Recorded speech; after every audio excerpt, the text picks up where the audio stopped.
Le Grand Finale, the final instalment of this year's Six Nations is nigh, and it will be France versus Scotland to bring down the final curtain.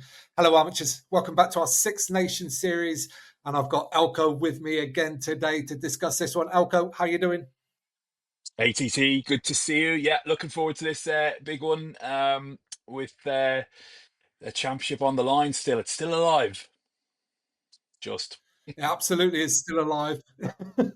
And Scotland could still potentially win this title themselves. It's going to take, I don't even know what the points are they're going to need to score, but it's a lot. But they could be kingmakers. If Ireland and then England win, then potentially they could stop France from winning this title. France coming into this game off the back of a fantastic performance. How do you think they're going to be psychologically? Well, they're at home. I think their tails will be up after last week. I'd say they've been walking around with a bit of a bounce in their step. Obviously a little bit sad with Dupont's injury and a little bit of anger in their camp. So that might come out. That they might want to beat up some people, some Celts in a different jersey. But look, it's all there. It's in their hands. So I think they'll be, and also the crowd I think is going to be massively up for it. Back at their home ground. After being away in Ireland last week and with a huge travelling support. So I say they'll be really up for it, and it should be a great atmosphere. Yeah, and for Scotland, they absolutely dominated against Wales for the first 50 minutes, but then got brought back down to earth with a bump really for the final half an hour. That could be good. That could sharpen the minds for the Scots coming into this, which is going to be a very, very difficult fixture for them. Yeah. I think they'll be slightly disappointed with the last 30. They're completely dominant.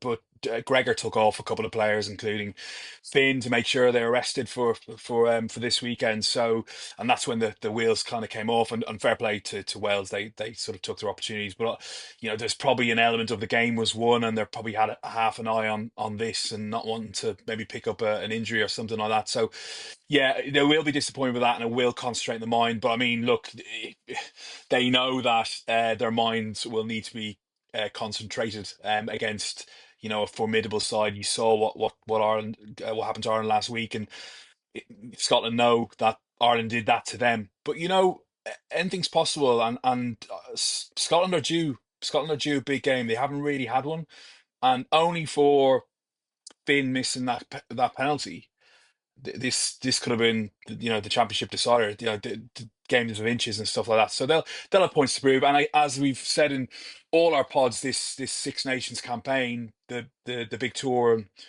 down in Oz with the British and Irish Lions, there'll be a lot of Scots that if they have a big performance here in a test game, which they haven't really had yet, then they force Andy Farrell's hand, especially after what happened to Ireland last week.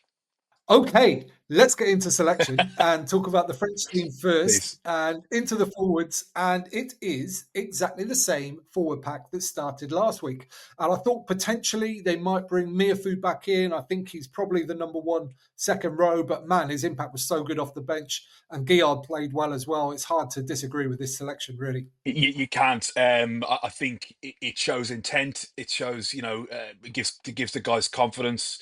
Um, and yeah, the guys who came off the bench were superb as well, and they're learning that sort of role they have to play. It's still quite new to the French. This sort of French the bomb squad. But yeah, I'm not that surprised. I think as I said, it shows massive intent, and these guys will be going. It also puts the fear of God into Scotland, right? Because they can see what these guys did last week, and they know what's coming off the Yeah, bench. yeah, completely. And a lot of these guys have started a lot of games now.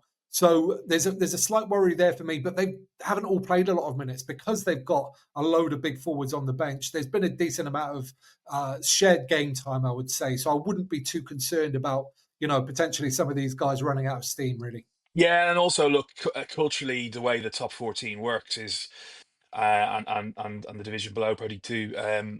they have a completely different way of looking at conditioning and resting. They play so many games. They're battle hardened, so their conditioning slightly different. So I think they'll just crack on and they'll be okay. And as you said, you know, they've got some big units to come off the bench if needs be. Yep, into the backs. Luku continues at 9 after his brilliant performance off the bench in Ireland. And then the only other change is Fiku coming into the 13 jersey for Barassi, who is out injured after that head knock. And I mean, it's not a bad replacement just to bring back in, is it? 90 odd cap Fiku.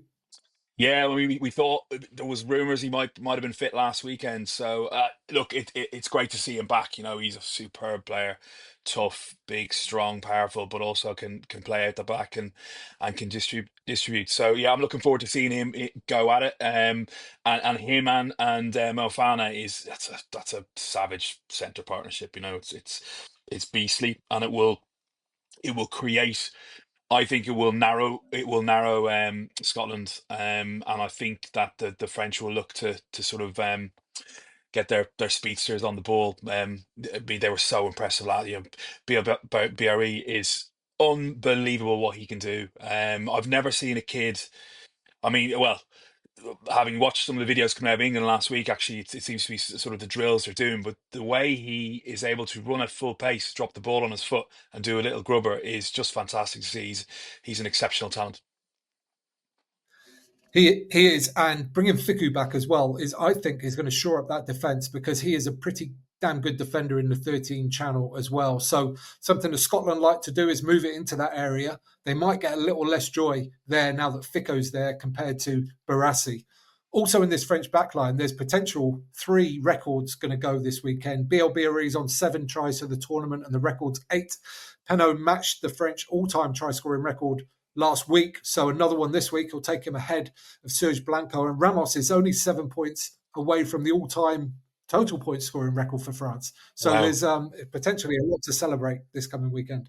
Well, imagine they did all those things. You know, it'd be just incredible. And the other thing I meant to say as well, with I wonder what you think of this, but with the injury to Dupont, mentally that must make them think, God, we've got to play better because you know he's such a huge part of this French team, and it certainly I felt it galvanized them last week, and I wonder will that still carry on this week where.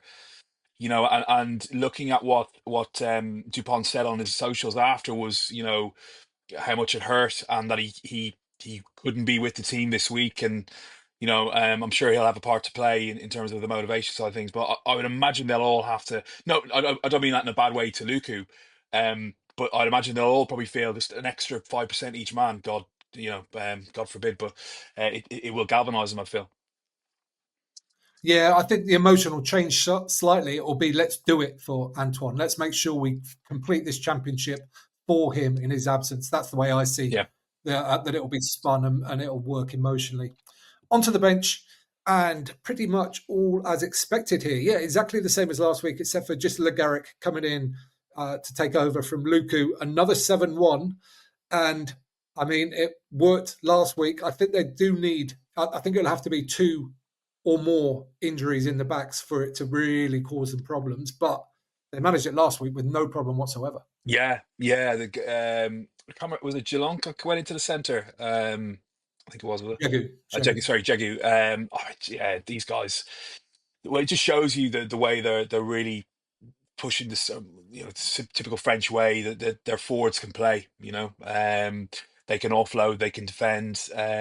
So yeah, it will take. But you know, it happened to Scotland with that double hit. You just don't know. Maybe that might happen.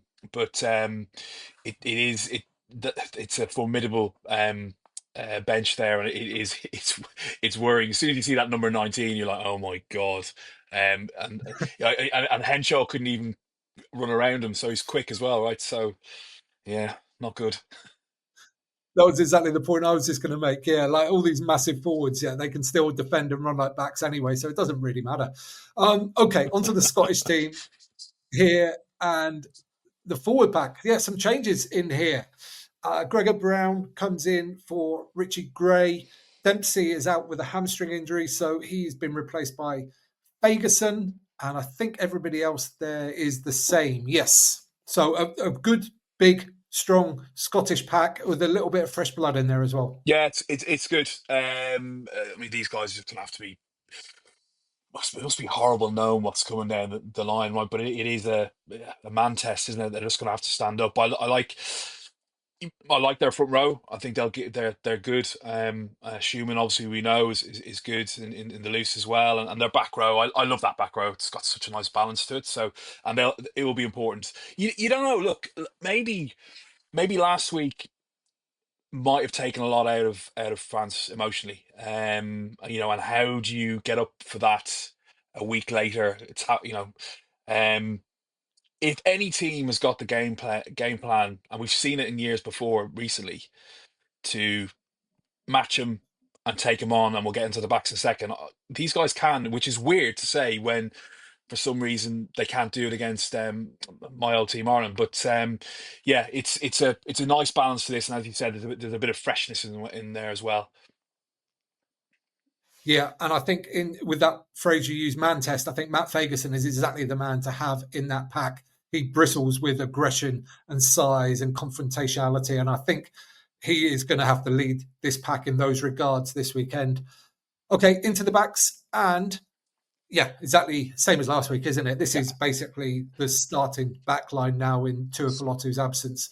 And yeah, dangerous, fierce, fast, play to space. And they've got people there who can beat defenders one on one and create things all over the place. yeah. I mean, back three has got game breakers all over, right? And obviously with Russell there pulling the strings. And what I like about this is look, Russell knows the French game. He's been there and played, done really well. And Kinghorn has come from nowhere to the best club in the world right now, probably. Um, uh, Kinghorn has been exceptional and proven so that he'll know it. He'll have a point to prove. I just really hope they go and play, because they're going to need to. They're going to need to be really, really brave. Play at the right times. They're going to need to be really, really brave. But that back three is scary, and Jones will fancy it against Fiku. Fiku's first game back, and he'll fancy it. I think personally, I think he's been very quiet, Jones, and due a big game. So yeah, it's very exciting for me. Absolutely. Okay, onto the bench. Ashman, Sutherland, Hurd, Gray, and then new into the squad this week. Marshall Sykes, a 6'7" 120 kilos lock, and Ben Muncaster, who's 6'3" and 110 kilos, open side or number 8. So a decent chunk of size coming onto the Scottish bench there. Yeah, where are they plucking these kids from? No, it's great. Listen, it's good. It's good. It will be a test. Presumably these guys are going to come on. They've gone for some big characters probably to try and offset what we know is coming off the French bench. Massive challenge for these guys. But sometimes what you don't know, and that's a good thing. Because you haven't had that experience of how bad it can be, and you just get kind of through it. So fingers crossed they can hit the ground running and give options to Gregor off the bench. Yeah, Dobie there, obviously scrum half and wing cover. And McDowell, actually, I think he's done really well off the bench. I think he's done better off the bench than when he started in the opening game. So plenty there for the Scots to go after.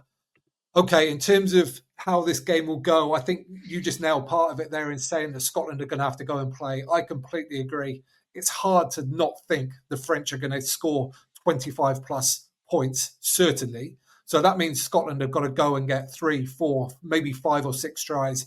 So I agree. I think they have to go for it. I think they have to move the ball. I think they have to challenge the French for as much of this game as they possibly can. Yeah, yeah, they've got to go for it and play. And it really, for me, it suits Finn. And when Finn's on it, Scotland are on it 100%. And my only fear for them, this is a bit controversial. I don't know whether potentially they need a change at the top within the game there. Gregor's been there a very long time.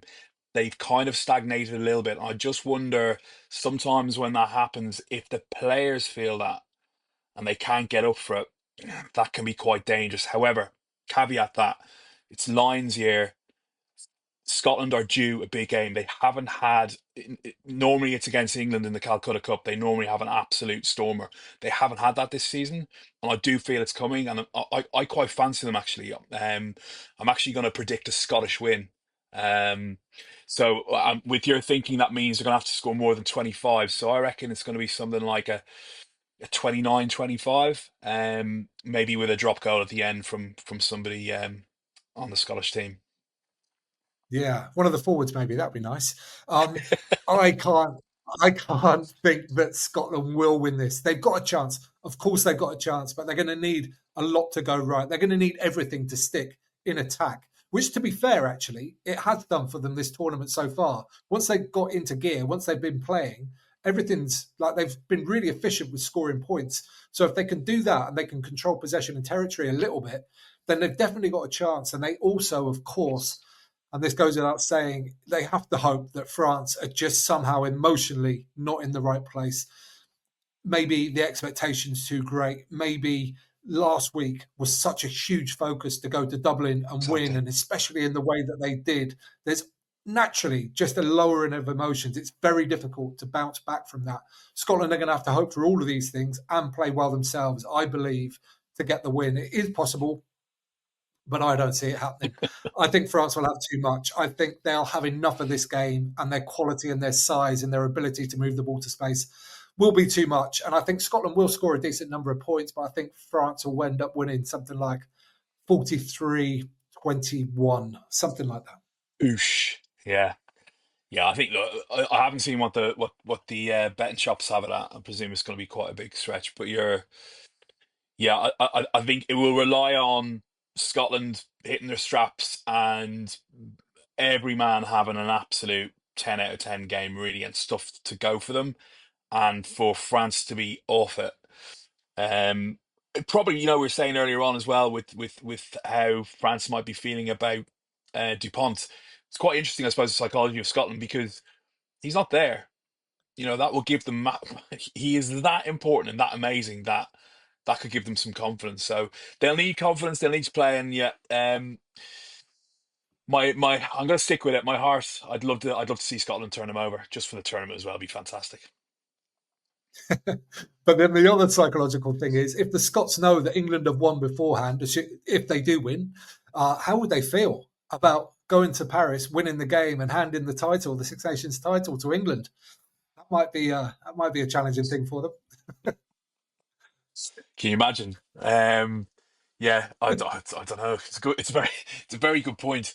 I can't see them. Well, you never know. It would be a bit like playing John Alomu back in the day. You could just like let your player just go all the way with a cheat code sort of thing. Just let them through. Yeah, that would be an interesting. Yeah, I don't know what I'd do if I was. 'Cause the Scottish don't like the English, do they? Indeed. Okay, folks, that is what we think. But what do you think at home? Any thoughts? Any players that you think are going to play a big part that we didn't mention? Do you think France are going to win? Do you think Scotland are going to win? Let us know in the comments down below, and we'll join you there for a conversation. Give this video a thumbs up while you're down there if you don't mind. It helps everybody. And Elko, thanks once again for your time today. Much appreciated. No problem, TC. Enjoy the weekend. Enjoy Super Saturday. You too, and folks at home as well. Don't forget, we're doing all the post game live. So I'm going to do one after every single game. And maybe after this game, we'll run it until who knows what, because there's nothing after this game. So we'll just keep going and have a kind of post tournament party with it as well. So make sure you come and join for that. The lives are on Facebook and on YouTube. So come and join in. And for this time, you can subscribe there. You can watch that one next. And don't forget to get out of play.